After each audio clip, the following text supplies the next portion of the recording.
La rédaction de Gabon Télévision qui a suivi de près les travaux de la commission ad hoc paritaire chargée de la préparation du dialogue politique. Et bien ce soir, Gabriel Guillain, les mamies revient sur les principaux enseignements qui en découlent.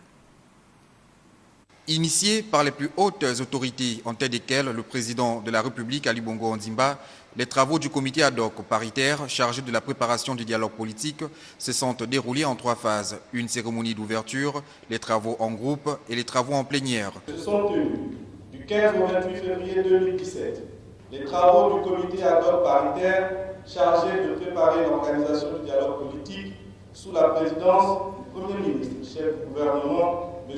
Emmanuel Issoze-Gondé.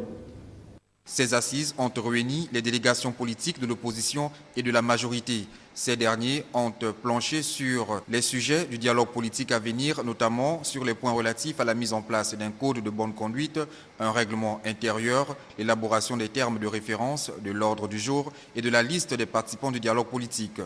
Au terme des travaux qui ont duré 2 semaines, les participants ont adopté un rapport général.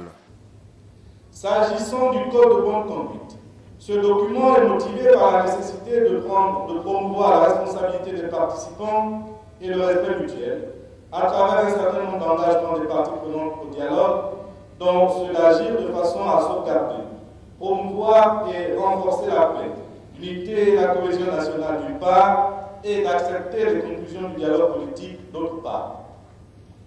En ce qui concerne le règlement intérieur, les participants ont défini à travers ce texte les règles d'organisation et de fonctionnement du dialogue politique.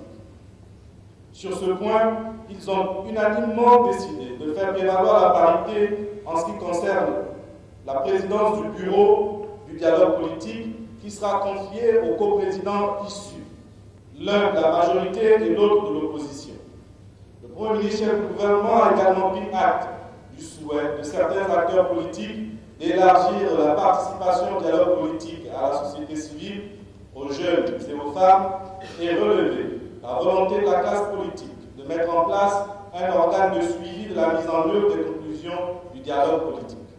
Ce rapport assez bien ficelé présente les différents problèmes tant sur le plan politique que social.